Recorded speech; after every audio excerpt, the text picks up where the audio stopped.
Hello, everyone. On behalf of the National Alliance for HIV Education and Workforce Development, also known as NAHUD, I would like to welcome you to our monthly webinar series and thank you for participating. Before we begin, I'd like to review some housekeeping items. We invite you to use the chat to engage with your fellow attendees. Today's session is being recorded. The session recording and a PDF of the presentation slides will be added to NAHUD's website as a resource. You will receive this information in the post-webinar email that will be sent out through Zoom. You can also visit NAHU's resource page on the website to find this resource and view the past sessions. Throughout the session, we ask that you please use the Q&A pod to ask your questions. The speakers will address them at the end of the presentation. If there is time and you would like to ask your question live, please raise your virtual hand and I will open your line to speak.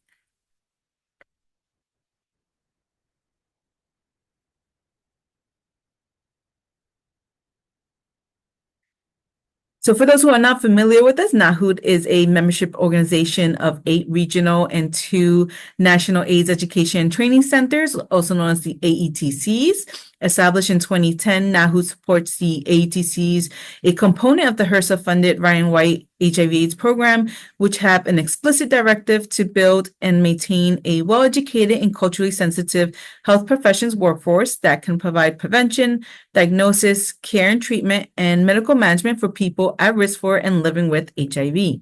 NAHUD collaborates with multiple organizations to promote and educate on the work of the ATC program.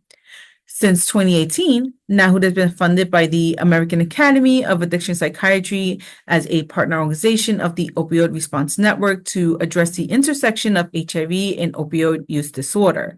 ORN was created to support efforts in addressing the prevention, treatment, recovery, and harm reduction of opioid use disorders and other substance use disorders through the provision of locally designed education and training. So we do invite you to visit their website to submit a TA request, read case studies, see featured resources, check out upcoming ORN events and trainings, learn about ORN work groups addressing health disparities, and more. We welcome and value your feedback on today's webinar. We will include a link to the evaluation towards the end of the session, and it will also be included in the post-webinar email. Please complete it within the next 2 weeks.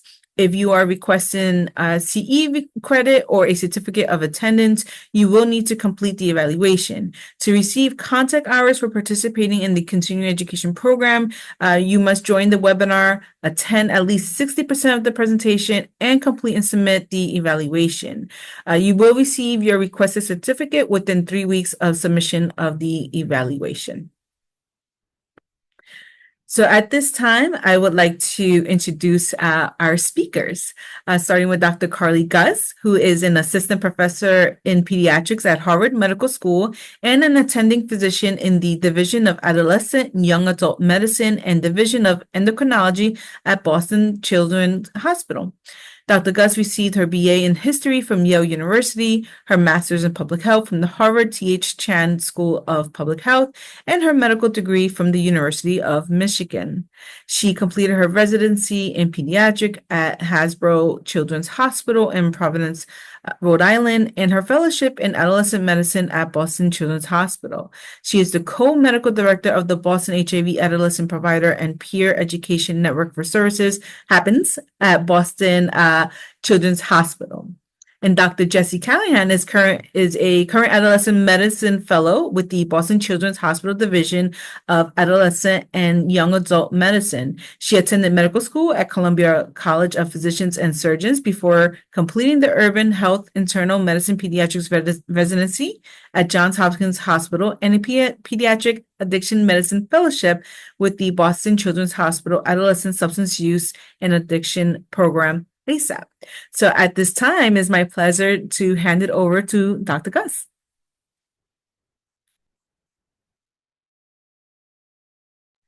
All right. Good afternoon or morning, depending on where you're joining us from. Thank you so much for having us. So we're going to spend the next approximate hour talking about youth HIV and substance use trends, intersections, and opportunities for treatment. And I'm delighted to be presenting with Dr. Callahan today. We have no financial disclosures. So some objectives here, we're going to review trends in adolescent and young adult, which we'll abbreviate as AYA, HIV acquisition, and how this intersects with substance use, particularly opioid use. We're going to describe when HIV pre-exposure prophylaxis, aka PrEP, can be prescribed for AYA for HIV prevention, discuss opportunities for substance use treatment, prevention and treatment, and identify strategies for you and your practice when you can engage AYA and PrEP, substance use care, and HIV treatment.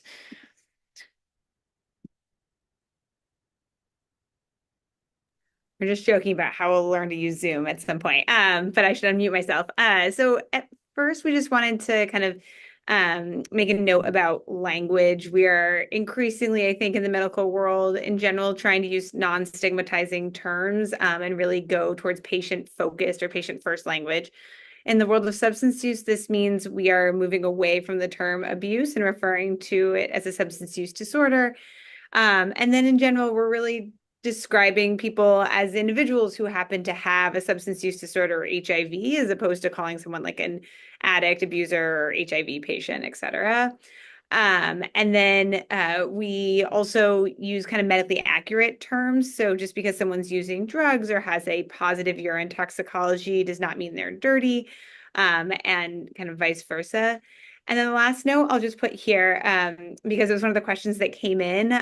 Young people in particular use a lot of different terms for substances, and there's a lot of regional variation. So what someone refers to as a cart, which is like a dab pen with marijuana in Boston, is different than what they refer to it somewhere else. And so I just ask people, I just always ask youth what they're actually referring to. And sometimes they don't know, in which case Google can be helpful, but just as the caveat that like there's a lot of terminology out there. All right, so we're going to now move into trends in HIV acquisition. So if we're looking at it, we might think about, okay, well, so when we think about, I think of AYA as an adolescent medicine physician, really age 13 to 26. The CDC has different groupings. So for the purposes of this talk, we're really kind of going up to the age of 24 here. But we might want to think about what is the prevalence of new HIV infections in AYA or young adult, teens and young adults compared to everyone else.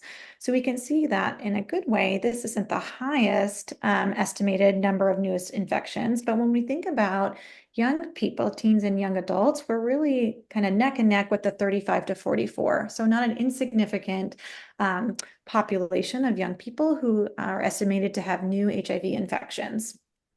In a good way, however, when we think about the trends of HIV diagnoses in the United States over the last several years, with the most recent data that I could find available from the CDC, we are seeing a decrease in this age of approximately 11%, which is wonderful, but it's not zero. So still a lot of work to be done in what we can do to prevent new HIV infections. And again, important in order to ending the HIV epidemic is that individuals need to know their HIV status as a way to know how to move forward either with prevention or treatment, depending on which pathway, depending on the result. And unfortunately, in this age range of 13 to 24-year-olds, they're the least likely to know their HIV status. We'll spend a little bit of time talking later at how can we talk about HIV testing and recommend HIV testing to young people. As many of you may be aware, substance use, particularly injection drug use, is it's a risk factor for HIV acquisition as an increasing cause of HIV acquisition in the United States. So now about 1 in 10 HIV diagnoses in all age groups are attributable to injection drug use. Some risk factors include sharing needles or other equipment, which sometimes people call works. And then, of course, like being under the influence of drugs in and of itself may be a risk factor if individuals are partaking in behaviors that they wouldn't otherwise. I just pulled out this paper from the New England Journal of Medicine back from 2015. Some of you may be aware that one of the really drivers of the harm reduction movement and of syringe exchange programs in the United States was a large outbreak of HIV, new diagnoses in Scott County, Indiana. There were 181 people who were diagnosed in a year between November of 2014 and 2015, and 88% of those individuals reported prior IV drug use. It took entirely too long, but eventually this was declared a public health emergency, and they opened a state supervised syringe program, which allows people access to like clean and new equipment, which helps reduce the risk of infection.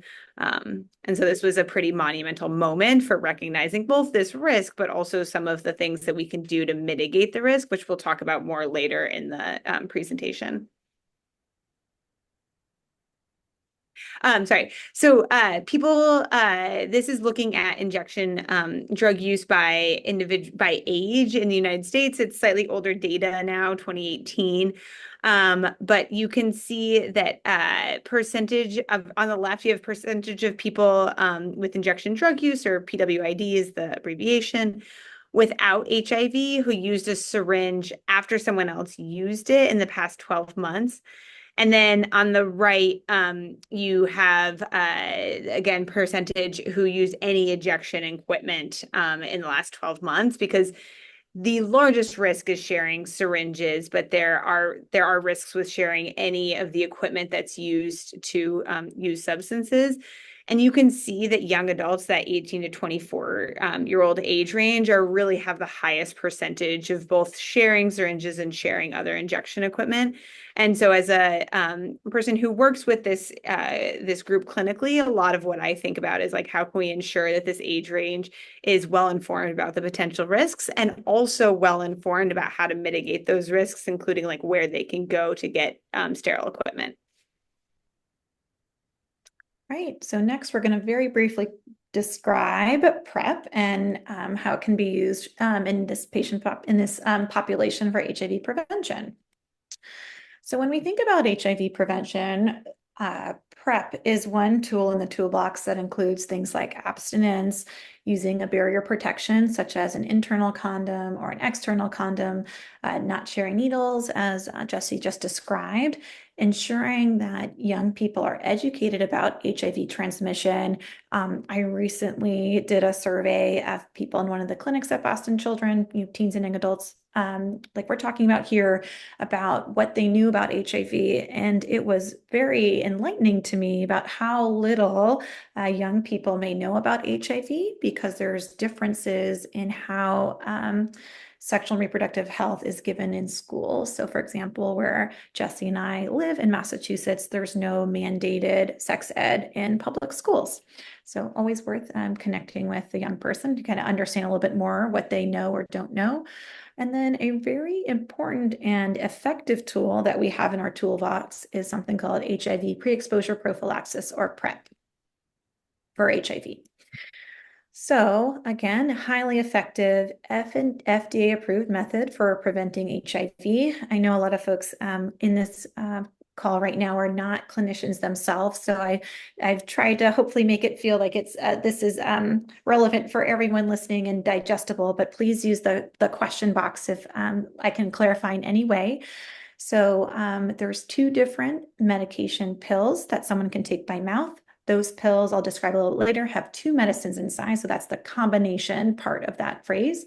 And there's also an injectable option. There's also some off-label use of on-demand dosing of oral medication. And then there's also a twice-yearly injection that's recently completed a trial, but does not exist yet as an option. It is highly effective at preventing HIV. I know I've said that now several times, but just to emphasize, like 99% or more effective, which is amazing. And notably, it does not prevent other kinds of sexually transmitted infections. Recently, the CDC released some guidelines for something called doxypep, or doxycycline, which is an antibiotic post-exposure prophylaxis for other types of sexually transmitted infections, for chlamydia, gonorrhea, or syphilis. So notably, even if a young person, or honestly anyone who's interested in using PrEP, still needs to be counseled that while this is really effective at preventing HIV, it does not protect against other sexually transmitted infections. So what do we know about PrEP in adolescents? So it has been approved for people who weigh at least 35 kilograms, so no age minimum there. Tenofovir, disoprexil fumarate, and emtricitabine. Those words are a little bit tricky to say, so abbreviated as TDF and FTC. In 2018. In 2019, there was approval of a slightly different medication, tenofovir alafenamide, aka TAF, FTC, for folks weighing at least 35 kilograms, notably excluding those at risk through receptive vaginal sex, and that's due to the research studies that were used that led to that approval did not include people assigned female at birth who engage in vaginal sex. And in 2021, there was an injectable medicine, cabotegravir, for adolescents and adults who weigh at least 35 kilograms. PrEP for adults has been approved for over a decade. Importantly, PrEP is an effective HIV prevention tool for protecting adolescents at risk for HIV acquisition. So again, well described. That was in the Morbidity and Mortality Weekly Review in 2020. So been well described how this is a great option for teens for quite some time. The Centers for Disease Control and Prevention, CDC, has PrEP guidelines that were updated last in 2021, which now seems like it was a long time ago, but just that added that there's a recommendation to inform all sexually adolescents and adults about PrEP. Previously, it was not being the guidelines did not include talking about PrEP with anyone who is sexually active. It was really focused on people who in certain risk categories, which is still part of the guidelines. But the way I've really thought about this as just as we might talk with a young person about other methods related to sexual health. So for example, birth control, and that maybe someone who learns about birth control should also therefore learn about Plan B or emergency contraception. We can think about adding PrEP to the toolbox of the counseling that we give young people when we talk about sexual health. So you might be wondering, all right, got it, Carly. Now, how do we do that? So this is a really nice article from Pediatrics now a few years ago that talks about ways in which this is really meant for a clinical setting, but I really think a lot of this could be relevant in other settings in which you might be working with young people who are at risk for acquiring HIV. So one is like, how do we educate and really destigmatize an HIV test? So again, thinking about how an HIV test should be offered to all adolescents because many youth have HIV or other sexually transmitted infections and don't know that they have it. Again, I think back to people who've received HIV tests, like rapid HIV tests publicly, again, to reduce stigma. Just good to know what your status is. And then once a young person knows what their status is, great. What are the tools that we can empower you with to stay HIV negative? So again, thinking about ways to, talk about PrEP, either in front of the parent or legal guardian, depending on, again, what your clinical setting is or what your normal setting is in interacting with young people. And again, ways to kind of bring things back to PrEP if that's relevant. And again, I'm a pediatrician, so I think a lot about the waiting room and how welcoming it might look for other folks. So thinking about hanging posters, having people wear buttons on their lanyards. I did a whole project trying to do social media TikTok style videos about PrEP education. And if you want to be humbled, just make a TikTok video and ask teenagers for feedback on what you created. It was a very humbling experience. But again, thinking about where are the places that youth receive healthcare messages. Frankly, a lot of it is online and through friends since they're not always receiving it in schools. And kind of, can we get out there about what is PrEP? And again, thinking about how comprehensive healthcare includes PrEP. So in a visit, if you're in a setting, if you're in a healthcare setting, ensuring that teens have confidential time without a parent, guardian, or caregiver present to help end the HIV epidemic.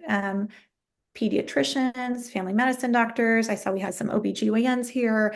Need to take confidential, comprehensive sexual histories in order to better understand what a young person's risks might be for acquiring HIV, and then being ready to discuss STIs and methods for preventing HIV. And again, that toolbox now includes PrEP. It's not just condoms, abstinence, etc.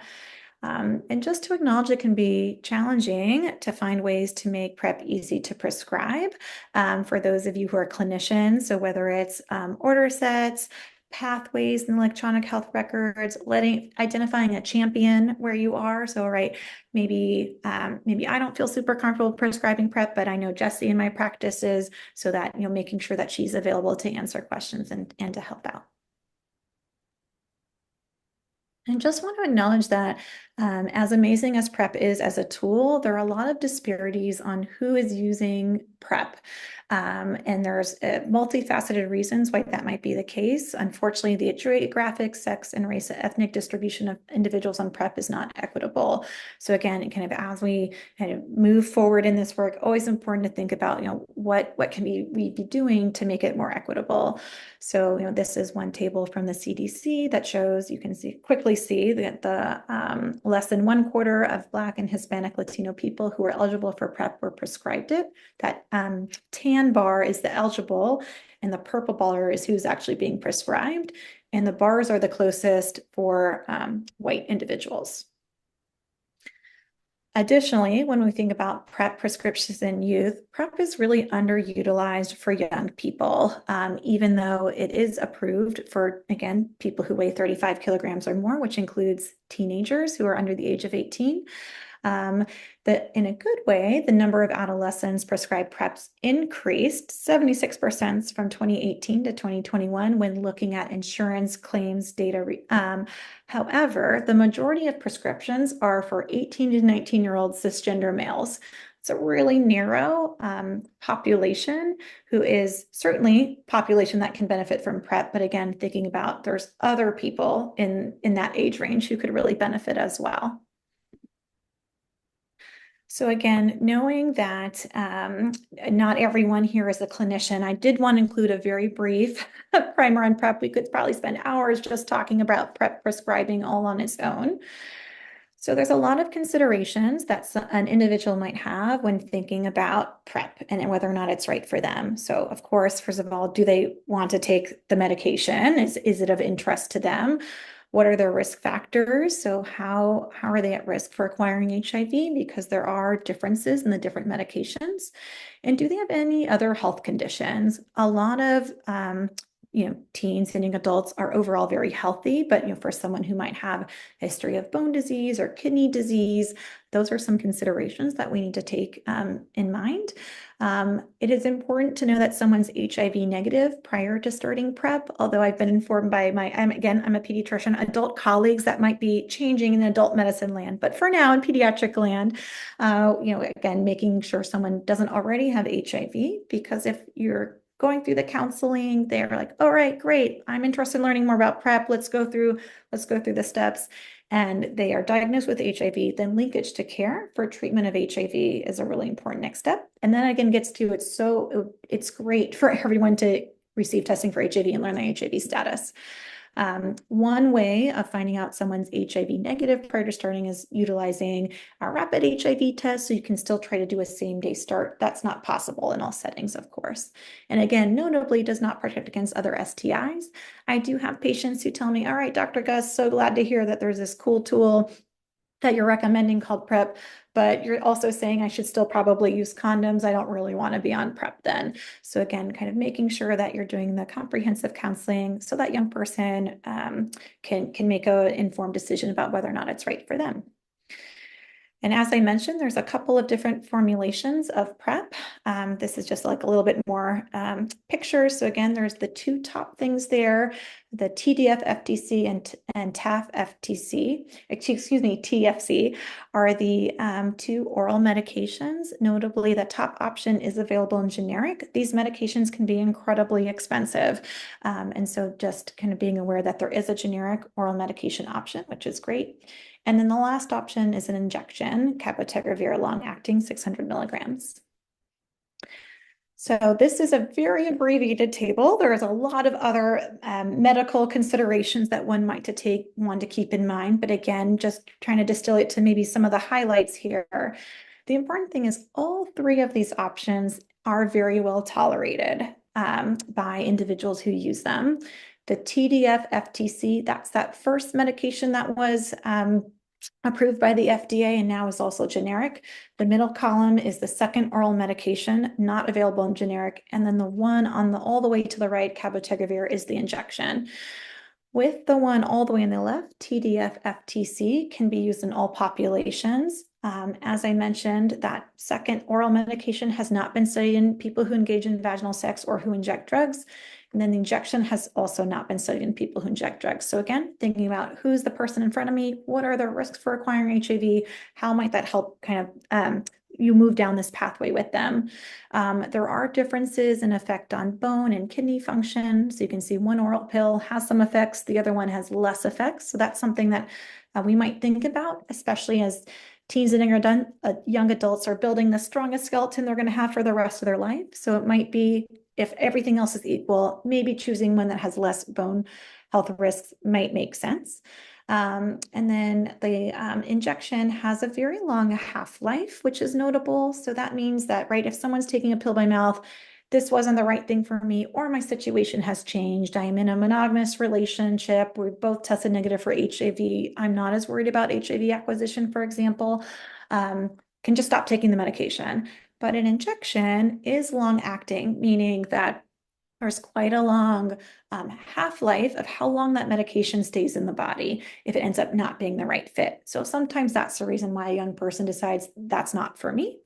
The first approved pill can be used for this PrEP on demand, which I'll get to in a moment. And again, if someone's getting an injection, they need to come in person for an injection. As silly as it sometimes is to say that out loud, but that can be a really big barrier for a young person having to come into clinic very often at the beginning and then every 2 months at the initiation. And then all these options do require blood lab monitoring, especially ensuring that that young person is still testing negative for HIV, as well as potentially testing for other sexually transmitted infections.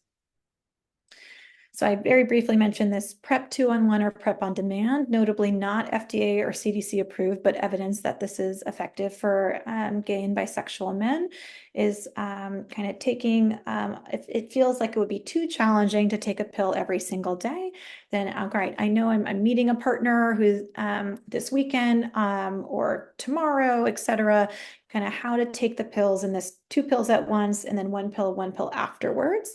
If a young person is needing to do this a lot, that might be a good reason to think about, well, maybe oral daily PrEP or injectable PrEP is the right option. There are additional considerations, how easy it is for someone to adhere to the medication, how easy it is to come back to clinic for repeat testing, the money, as I mentioned before, to pay, and whether or not there's a parent or caregiver involved. That was our brief primer on PrEP, whirlwind. I'm going to hand it over to Jessie. So now we're going to talk a little bit about opportunities for substance use prevention and treatment. It is going to be a little bit more focused on treatment. That's part of my medical lens, but happy to take any questions about prevention as well.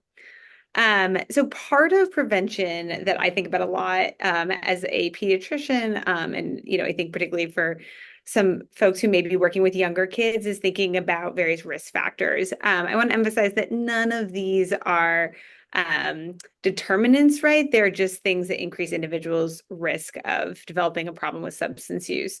Family history, particularly parent substance use, is a major risk factor. We know there are both environmental and genetic components of that. Adverse childhood experiences, or ACEs, which probably many of you are familiar with and are listed on the right. This includes parental substance use. These are incredibly common and are certainly a risk factor, as is trauma more generally. So thinking about kind of exposure to other types of like neighborhood, environment, et cetera, trauma. Substance use is often a peer phenomenon in adolescence. So youth who have friends who use substances are more likely to use them themselves. I see a lot of youth who are self-medicating for various mood disorders, anxiety, depression, chronic pain, which isn't a mood disorder, but another thing that often people are self-medicating with substances. ADHD, when treated, is not a risk factor for substance use, including for stimulant misuse, and that's been well documented in the literature. However, untreated ADHD is certainly a risk factor. And then favorable substance-related attitudes and expectations around risk, around potential consequences of the drug use, certainly a risk factor and is worth noting in a world of changing marijuana landscape, I should say, in terms of legalization in many states, which has certainly changed youth perception of risk. And then early risk or early use is a risk factor for problematic use in the future. And that just happens, that's related to kind of the impact on developing brain structures, particularly in the reward system. This is a slide that we use a lot in one of the programs I used to work with, kind of laying out the various components of adolescent substance use treatment. We often think about SBIRT, which is screening, brief intervention, and referral to treatment. And so that's the top. A lot of people think about kind of MI-based brief intervention in a clinic visit or in a series of clinic visits. And I don't want to undermine that at all. It's incredibly important, has shown to be effective at certain levels of substance use, but there is a whole landscape of treatment that includes engaging families, medication, potentially drug testing, although we're not going to talk about that today, and close follow-up that often is kind of forgotten and is very important. So let's talk first about some medications. So starting with opioid use disorder, there are 3 options. The first is buprenorphine, which I apologize, that is a typo. When co-formulated with naloxone, not naltrexone, is called Suboxone. There are daily pill or film versions of buprenorphine, as well as monthly injectables, or now like a more weekly or monthly injectable. The monthly injectable is Sublocade. Oral versions are approved for youth 16 and over. In the past, some of you may be familiar that this medication required a specific approval and training from the DEA called an X waiver, but that is no longer true. So any provider who has a DEA can prescribe buprenorphine. Methadone is also a daily medication. It comes in a whole bunch of forms. It is very challenging for adolescents to access. People who are under 18 must have, quote, failed 2 prior treatment attempts with medications or behavioral interventions. This is obviously very challenging when we're talking about a condition with high lethality. And even those who would qualify for methadone under those very strict federal laws would have difficulty accessing it because many clinics don't take young people. As many of you are probably aware, methadone also cannot be prescribed by a unlicensed provider. You can only be on methadone for opioid use disorder through an opioid treatment program or an OTP, which is sometimes referred to as a methadone clinic. And so this can be really challenging in communities where they don't have access to clinic. And of course, it's really challenging for patients who have to attend a clinic every day. That being said, it is a highly effective medication, and we may finally be seeing some changes to the federal regulations coming down the pipe. And then lastly, we have naltrexone. This comes in a daily pill or injectable version. It's FDA approved for youth over 18, although we often use it in younger youth. It is an opioid antagonist, and so sometimes I think people feel potentially more comfortable with it, although the anecdotally effect on craving is really not as good as the 2 other medications, and there's not evidence that it reduces overdose risk. There's actually some evidence that people coming off of it may be at higher risk for overdose, which we can talk about if folks have questions. Next, we have medications for cannabis use disorder. There's really only one for teens, which is N-acetylcysteine or NAC. I included the dosing here for anyone who's interested. This is not FDA approved, but there is a series of studies by Kevin Gray that showed it to be efficacious for teenagers. It's actually not shown to be associated with decreased cannabis use in adults. Other medications that have been tested include topiramate, which just has a really problematic side effect profile, and then gabapentin, which has some minimal efficacy in adults, but has not been tested in adolescents. For nicotine use disorder, we have some great medications that have been associated with reduced cigarette use. So nicotine replacement comes in the form of a patch, which is daily, plus a as-needed lozenge or gum. These should be prescribed in combination. I refer to the patch as like the seatbelt. It's something you put on every single day to prevent cravings. The lozenge or gum is the airbags. It's like what you need when you have cravings, and as a as needed medication. Side effects of these potentially they can cause some nightmares, insomnia. The patch can sometimes cause some skin irritation. There are two oral medications. Sorry, if we go back to the prior slide yet. Varenicline and bupropion. Varenicline has a relative contraindication in under 17-year-olds, although I definitely have used it. It is also associated with some sleep problems and nausea and then headaches. Bupropion is a great medication, particularly for patients who have co-occurring depression, but is contraindicated in seizures, patients, sorry, who have seizures or eating disorders. I'll note for these that in adults, gold standard now for nicotine use is to prescribe nicotine replacement plus an oral medication. These things should be used in combination. In teenagers, the vast majority of whom are vaping, there is very, very little data about the efficacy of these medications for vaping, and about how exactly we should be using them. So my general practice is to kind of start either an oral medication or start nicotine replacement and then add the other one if needed. And I really look to patients and what they kind of feel comfortable with to determine what I'm starting with. For alcohol use disorder, the medication that we use with youth is, again, naltrexone. This is the same medication we use for opioid use disorder. It's been associated with increased abstinence from alcohol, decreased risk of relapse and use frequency in adults.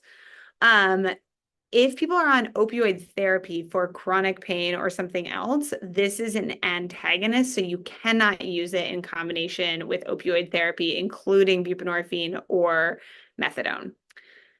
Acamprosate is another option in adults, particularly people who are on methadone or buprenorphine, but it's a 3-time-a-day medication, which is really challenging. And then disulfiram, which is antabuse, we really don't use anymore. This is the medication that makes people incredibly sick if they drink while on it. The reason why I put it here is because when I'm talking about medications for alcohol use disorder, and often I'm talking about medications for any substance use disorder, I mention it because patients otherwise will assume that whatever you're giving them is the medication that makes them sick. And so I always like qualify by saying this is not the medication that we used in the past and that you may have heard of. Like it will not make you sick if you drink on top of it. It hopefully will just really decrease your interest in drinking.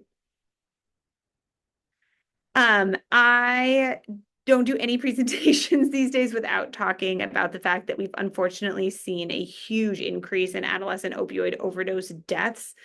As you can see from this graphic, looking at the death rate per 100,000 teens from 2010 to 2021. The numbers are still way lower than they are in adults, but when you think about what an adolescent death does to a family, to a community, to a school, it's a really devastating impact. The vast majority of these are due to illicit fentanyls and synthetics, which most of you probably know is an increasing part of the drug supply, both as like illicit opioids, most of it is fentanyl, and as a contaminant in pills, stimulants, other things. So I am increasingly advocating that we talk to all young people about overdose prevention. Some of the concerning data that I'm not showing today, but that came out of the assessment of this increase in deaths is that about 70% of these kids had no history of opioid use. And very, very few of them had ever been in treatment for substance use in general, which I think suggests that one, we're not really capturing who the at-risk kids are.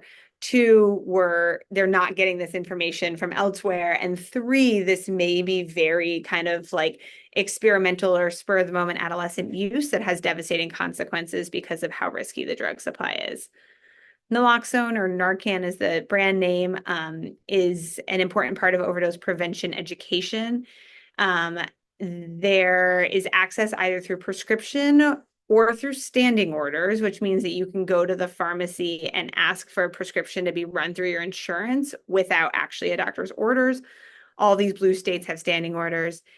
It's now available over the counter, but it's incredibly expensive, like $40 for 2 doses. And so that's really prohibitively expensive for most of our teens. I make sure that young people know that in Massachusetts and in most other, but not all states, they are protected by Good Samaritan laws, which means that they cannot get in trouble if the naloxone does not successfully reverse an overdose, nor can they get in trouble for being at the site of a opioid overdose. The other thing I emphasize is that it's exceedingly safe. And so if they give it to somebody who is unresponsive because they're having another, medical emergency and have not used opioids, it will not cause harm. And so my kind of policy is like always better safe than sorry, and give a dose of naloxone. It won't hurt somebody if you're wrong about the cause of their unresponsiveness. This is just a reminder about how to use it. There are also some really nice videos on Prescribe to Prevent. So I often send these to young people for like how to recognize an overdose, how to give naloxone, and then really, really importantly, how to call 911, because that's that anyone who receives naloxone should be evaluated by EMS. Some other harm reduction techniques that I talk about with young people who are using drugs is one, to kind of how we can minimize risk of overdose. So start low and go slow means only use a little bit of the drug first, see what the effect is, and then you can always add on to that. That's true for opioids, but it's also true for marijuana and for alcohol and for everything else. I really emphasize that people should never, ever, ever use alone, because obviously if something happens when you're using alone, no one is going to be there to give you naloxone and to potentially save your life.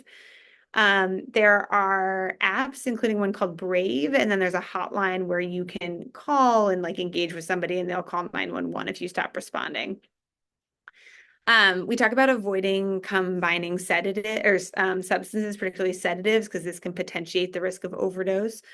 Someone had a question about xylazine. I'm not going to talk about it much, but it's a animal tranquilizer that has unfortunately made its way into the drug supply.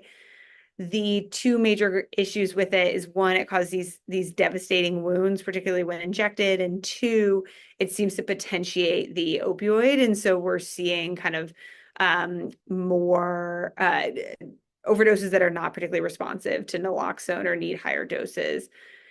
And then I talk to people about using fentanyl strips to see what's actually in their drugs, or just assuming contamination.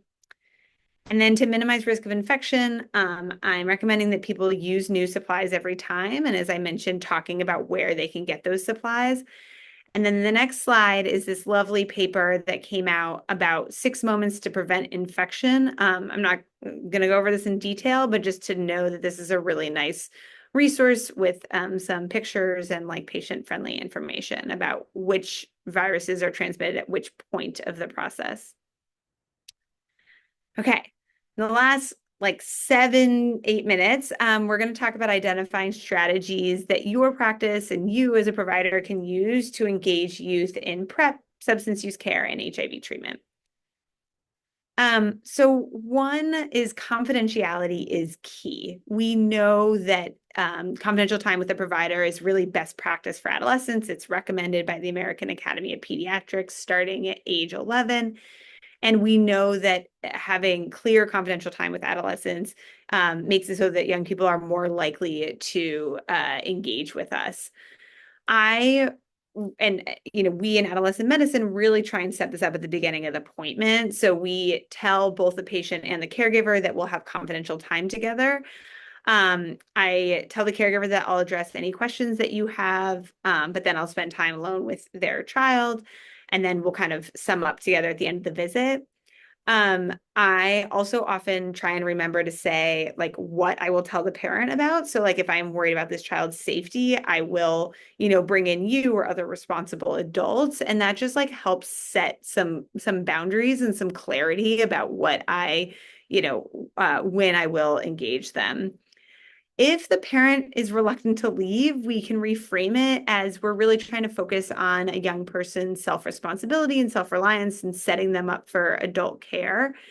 We can, again, review limits of confidentiality, and then just, in the world of patient portals and electronic health records, just be careful about what you're documenting. Different institutions have different policies about parent access to the portal and to notes. And it's just, if you're seeing adolescents, it's really important to be very familiar with those. The other one that people are often not aware of is some insurance companies will send home explanation of benefits, which will include information potentially about prescriptions or services that were rendered to a patient. And that can be another accidental, breach of confidentiality that it's worth paying attention to. In the state of Massachusetts, for those of you who maybe practice here, a minor age 12 or older is able to consent to medical care and diagnosis related to substance use. There's a carve out for methadone, which we talked about is not really relevant due to access issues. But this, of course, is not the case in every state. And there's this really lovely resource called the Center for Adolescent Health and the Law. Unfortunately, some of their information does require payment, so I apologize. But they have information about state laws. And again, if you are seeing people under the age of 18, it is crucial that you're familiar with your state laws around what adolescents can and can't consent to. This is just a reminder about how we screen for substance use, which I'm happy to take questions on, but not going to spend time on at the moment. And then when we talk about screening for HIV, there are very clear recommendations from Centers for Disease Control, the CDC, American Academy of Pediatrics, and the U.S. Preventive Services Task Force that we really should be practicing universal screening starting at 13, according to the CDC, or 15, according to the AAP and the USPSTF. However, only 6% of high school students have ever been tested for HIV as of 2021, as you can see from that stat at the top from the CDC. And that's unfortunately a decrease from 2011 when it was about 15%. So we are not sufficiently testing for HIV. And we need to be doing a better job at encouraging adolescents to get tested. Different states require different levels of consent. The CDC has a listing of state laws. In Massachusetts, we just need verbal consent. But just, again, worth knowing your state laws. And again, testing is a really nice opportunity to talk about prevention, including PrEP. Again, for PrEP and minors, just be aware of local statutes and limitations. Where are there potential opportunities for accidental disclosure? We talked about explanation of benefits or other billing issues. In Massachusetts, minors can consent to their own treatment. They do not require parental consent. And this is a nice protection for healthcare providers who are providing this care for youth. We do engage parents and guardians when appropriate, and obviously parental support or guardian support can really be helpful in encouraging medication use and appropriate testing and follow-up, but that's only with a youth's consent and engagement around what they are willing for their, parents to know. There are a number of challenges related to uptake of PrEP, some of which Carly alluded to. I would also say a lot of these are true for substance use care as well. So there's low awareness both on providers and patients. So patients may not know to ask for these things. And as a result, low uptake in clinical settings. And so it sometimes, it takes a while for a clinic to implement some of the strategies that Carly was talking about in terms of various pathways and order sets and et cetera. Adherence or consistent use of medication can be really challenging for teenagers who have busy lives and may not prioritize taking their medications. Confidentiality can always be a concern. Even if you talk to a patient confidentially, you're sending a medication to a pharmacy that may send an alert to the mom of hey, your Truvada or your Suboxone or whatever is ready to pick up, which can be an accidental breach of confidentiality. Youth may have trouble paying for medications. We'll talk about some of the resources, but even copays can be prohibitive. Insurance coverage can be a challenge, particularly with some of the substance use medications I talked about that are not FDA approved, although for the most part, we haven't gotten a lot of pushback, including from Medicaid. Then clinician comfort with these medications, and then biases about like who is an appropriate quote unquote patient for these medications can also be challenging. This is a nice article from a couple of years ago that really talks about various opportunities to discuss PrEP. And I think the punchline here is like, the same way that we're talking about contraception, ideally with all sexually active youth, we should talk about PrEP. This is an opportunity to offer it to all sexually active youth. And this is not just for MDs. It can be sexual health counselors, for therapists, for nursing, whoever is interacting with youth has opportunities to bring this up and to engage around this really important topic. And then ways that we can work on addressing barriers. So frequent check-ins can be challenging given your clinic flow, but are crucial for teens who may or may not feel comfortable reaching out to us with concerns or issues. Virtual check-ins, particularly after starting the medication, can be super helpful to see how they're doing. Think about if teens need assistance with transportation, the drug assistance programs we'll talk about in a moment. Do they need help with insurance enrollment, particularly as they're getting to that age where they may not be on their parents' insurance anymore? Would they benefit from somebody in their support network who could be like an adherence buddy, and then pillboxes, keychains, alarms, stickers, et cetera? Any of those strategies to help them remember the meds are helpful. Here is the promised information about drug assistant programs. In Massachusetts, Community Resource Initiative has information about how to get free PrEP. And then HIV.gov has this nice table that talks through the various drug assistant or patient assistant programs to help folks that may not have appropriate insurance coverage for these medications. It's kind of a changing landscape, especially with the introduction of new formulations that Carly was talking about, but there are often opportunities to get free meds. And then just a note about, young people. This always comes up when I do presentations about, young people what's the harm reduction approach for young people who aren't ready to stop using drugs. I would just emphasize that even as pediatricians who are worried about the developing brain, we can emphasize that, of course, abstinence is the safest option, but there are important harm reduction techniques that can prevent our young people from experiencing really severe consequences of their drug use. We talked about starting low. I talked to people about transitioning from higher to lower potency products. So carts which use a THC hash oil or wax are really high potency. Can they go from that to edibles, which might be lower potency? Talk a lot about not using before driving, school, work, etc., places where they could experience consequences of their use.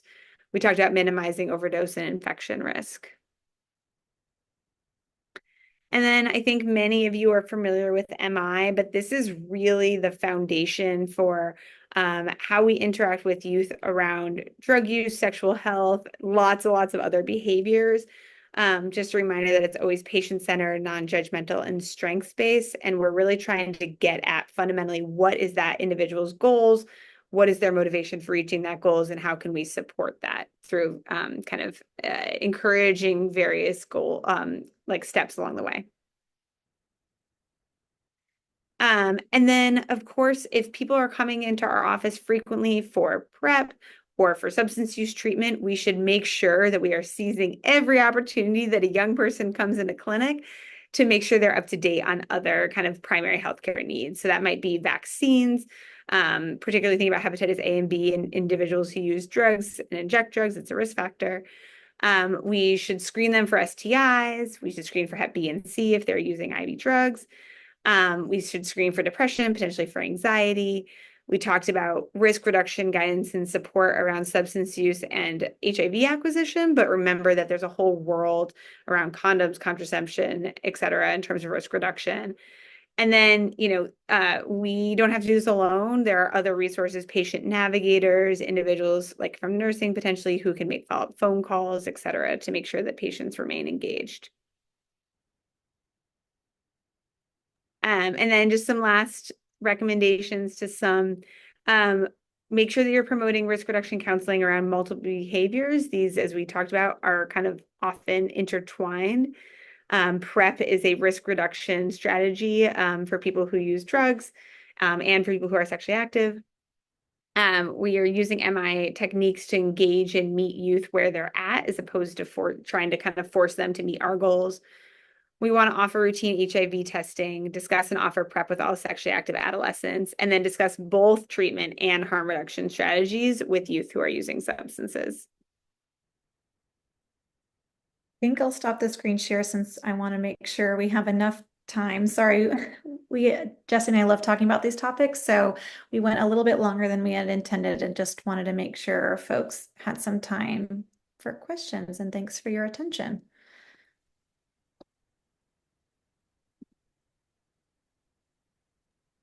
Yes, thank you so much, both Doctors Gus and Callahan. That was extremely engaging and informative. We do have some questions. Dr. Gus, I thank you. I think you both have been going through the chat Q&A and answering questions. I do want to pull up, there are 4 now. Are there any concerns of the development of drug-resistant HIV with inconsistent PrEP use? Yeah, that's a great question. So, just as a disclaimer, I'm not an infectious disease physician. I'm a pediatrician, but that the risk is not zero, and that is why it's important to address adherence, ensure folks are coming back. But the potential benefit of someone not getting HIV as a result of being on PrEP really outweighs that risk. And if someone's really having a hard time with adherence of an oral daily medication, it can be a nice option for an injectable, longer acting medication in order to improve adherence. And is there any pushback from insurance companies to prescribe both PrEP and DoxyPEP? Any mandates to encourage and improve access to all adolescent youth? And also, at what age should providers be doing universal HIV testing, since it's not really being done across the board? Yeah, so I'm going to start with that last question about the universal HIV testing. We had that one slide, which we're going to share with you so you can go back. There are different minimum age recommendations depending on which organization you're looking at. I offer it starting at 13 and older. Again, adolescent doctor, I only see teens and young adults, so I'm not seeing younger children. But again, that can get into the and that alone confidential time where you're talking about sexual history. Anyway, talk about offering the HIV test. And then again, there's differences state to state in disclosure if there's a positive result. So that's just worth kind of touching base and kind of where you currently are and thinking about how you might want to move forward with that. Again, recognizing and practicing in Massachusetts is maybe very different than practicing in other places, like in Texas, for example, where there's the lawsuit about the mandated coverage for PrEP for HIV. So it is certainly possible that there's pushback or desire to not cover from insurance companies. That's where I think it's really great. Are there community resources or drug assistance programs to help with prescribing, in addition to those from the companies that directly manufacture medications? I have less experience with DoxyPEP, so that's the oral antibiotic that you can take ideally within 24 hours, but up to 72 hours after unprotected sex to prevent chlamydia, gonorrhea, and syphilis. So I just have less personal prescribing experience with that, and haven't really had a lot of patients take me up on that. So that's a great question. As far as the concerns of the DoxyPEP regularly, again, as a perspective as an adolescent medicine physician, not an infectious disease physician, that's part of that's all actually discussed on the CDC website that talks about the guidelines for DoxyPEP. But again, thinking about it being eligible for a very specific population who, again, the benefit of being on DoxyPEP is going to outweigh the risk of potential antibiotic resistance. And then again, ensuring you have the close communication and follow-up with that individual. Are there other barriers to being on different types of medications in order to help prevent sexually transmitted infections? And then even thinking about maybe starting to offer, if someone's had a bacterial sexually transmitted infection previously, there's going to be a lot of benefit both to that person individually, their potential future sexual reproductive health, and then again, like the societal benefit of not continuing to have other individuals get sexually transmitted infections. So I was talking fast to make it till the 1 o'clock hour. No, that was great. Thank you. We are at the top of the hour. I don't see any additional questions in the chat. I do see someone does have their virtual hand up, but because we're at the time, I'm just gonna go ahead and once again thank Drs. Gus and Callahan for their engaging presentation and for closing out our webinar series on such a high note. We will let everyone know if there will be additional sessions in the coming months, but I do want to highlight that September is National Recovery Month, and in collaboration with Faces and Voices of Recovery, we are hosting a webinar, Healing Together, Lived Experiences and Effective Support in HIV and Substance Use Recovery, on Thursday, September 26th at 12 p.m. This is going to be a panel discussion with featuring individuals with firsthand experience in HIV and substance use recovery, and this session will really be focused a way to help medical providers, caseworkers, and potential employers understand the unique challenges and successes in these intersecting journeys. So we really hope that you will join us for that session. I know Ashley has put in the link to our evaluation in the chat. Once again, we really appreciate your feedback, and it will be shared with our speakers today. So we wish everyone a wonderful day. And again, thank you so much for your time and for all this information. We will share the PDF and recording, PDF for the presentation and recording after this call. So thank you, everyone. Have a wonderful weekend, and we'll see you soon. Thank you. Bye-bye.